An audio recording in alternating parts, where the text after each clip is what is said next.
Coup de pied direct au corps, variante numéro 1. Notre but est de faire échouer l'attaque de l'adversaire.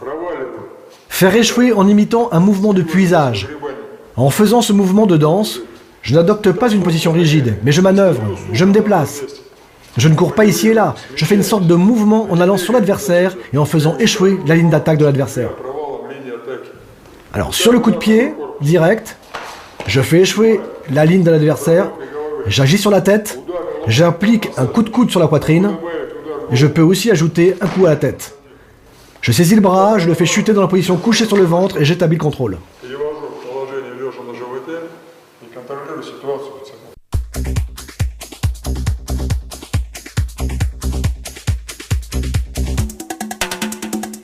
Coup de pied direct au corps, variante numéro 2.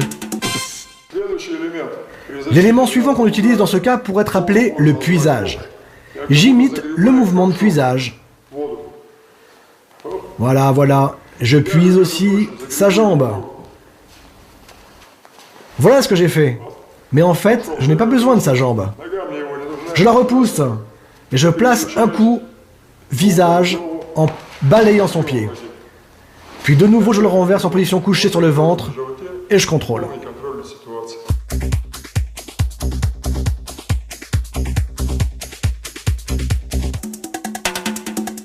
Coup de pied direct au corps, variante numéro 3. Notre sambo de combat, que nous propose-t-il? Nous avons à parer le même coup de pied au corps. Je fais le puisage, je me déplace de la ligne générale de pression et j'agis sur son articulation de genou pour le faire tomber et pour appliquer la clé sur le mollet. Bienvenue.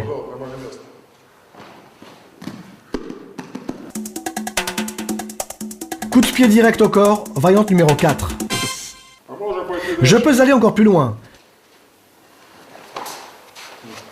L'adversaire porte un coup de poing à la tête. Excuse-moi camarade, mais je me protège. Et je fais la projection en arrière en établissant le contrôle de la situation. Coup de pied, coup de poing visage, je bloque, je frappe, je riposte, je tourne sur mon pied d'appui, je fais la projection en arrière et je prends le contrôle. Protection contre un coup de pied à la tête, variante numéro 1. Tout d'abord, il faut bien bloquer le coup de l'adversaire. Mon épaule, garde du corps, est bien sûr en place, mes bras sont en place et je dois amortir son coup. Mais pas de manière rigide, comme un Pinocchio, mais le faire doucement, en amortissant son action.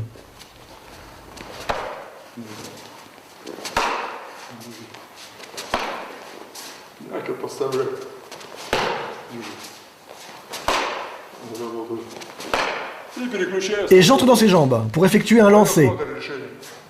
C'est ma contre-décision. Mais je n'ai pas besoin de sa jambe, je suis déjà là. Je saisis son bras, qui me sera utile, et j'établis le contrôle.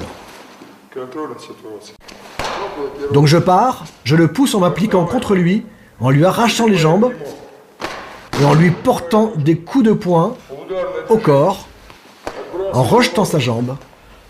Ensuite je frappe à la tête, saisis du bras, et je le ramène sur le ventre. Protection contre un coup de pied à la tête, variante numéro 2. Si la force de frappe de mon adversaire est telle que je ne peux pas la contenir, je fais une esquive. Mais tout de suite, je colle à ses jambes.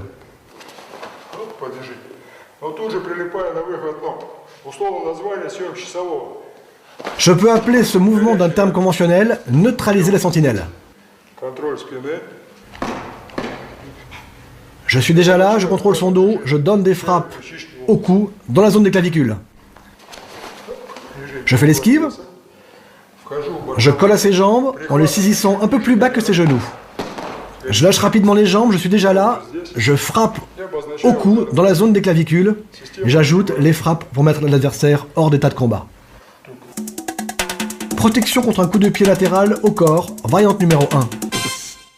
Dans le cas d'un coup de pied latéral au corps, la protection des coudes nous sera utile.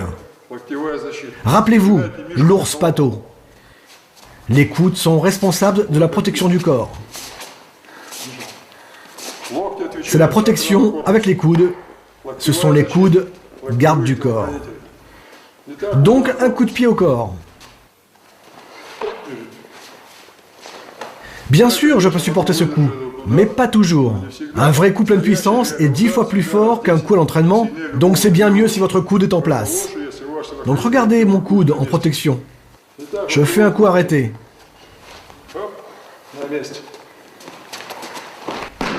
Je fais une sorte de blocage et déplacement en rotation en établissant le contrôle de son corps, et je tourne en mouvement circulaire en fauchant son pied d'appui. J'amortis la frappe au corps.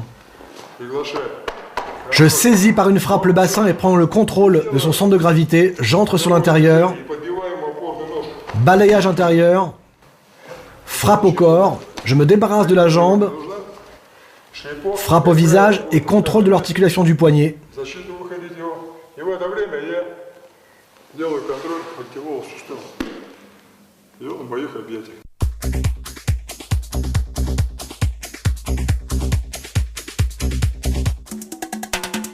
Protection contre un coup de pied latéral au corps, variante numéro 2. Deuxième variante. Je pars aussi son coup, mais cette fois je vais le traiter dans le sens opposé.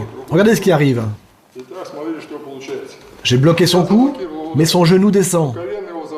Je ne peux pas rester longtemps dans cette pose. Au garde à vous, car il y aura une attaque ultérieure des bras. Alors il faut que je me dépêche. Alors je vais fléchir. Et je le fais fléchir. Je prends son genou et je le frappe au corps. Et je le laisse se promener.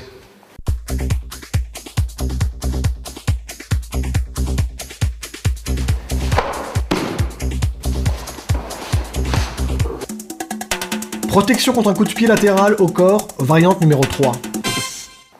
Le même coup pourrait être porté de sa jambe avant. J'amortis son coup. J'amortis. Encore une fois. La protection est bien en place.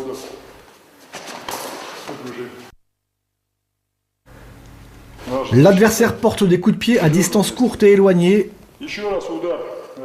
selon les combinaisons.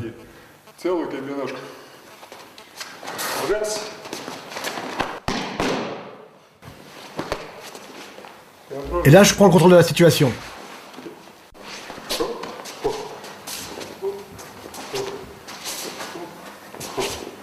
C'est facile et simple.